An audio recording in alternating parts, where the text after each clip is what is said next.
Let's talk of the political executives.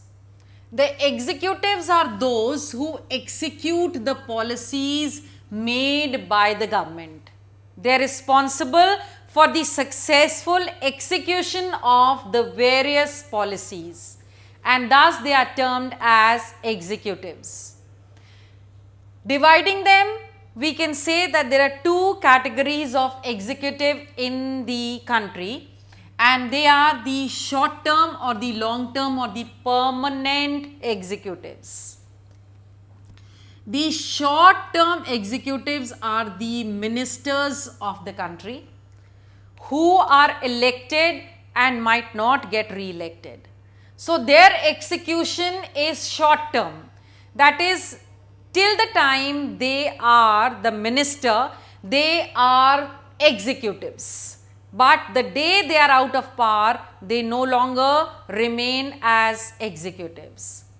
Whereas the long term or the permanent executive members are the bureaucrats or the members of the civil services who remain in their office whether the minister is out or in, and they continue for a very long time. So, we have two kind of executives, the short kind and the long term or the permanent executive.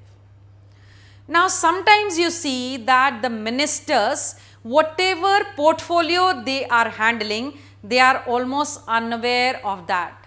The finance minister might not know anything about money, or a defense minister might not be aware of the technical and other things of the army. So, they are assisted by various officials, but the final decision, that is the experts who are assisting them cannot take the final decision. The decision still comes from the minister who might not have any knowledge regarding his department or the portfolio, because in democracy the will of the people is more important than the will of an expert, because the minister is responsible to the people directly. He is the one who is responsible for giving explanation and answers to the people who have elected him. So, this makes him more powerful than the experts, because the will of the majority is in fact the most important aspect of democracy.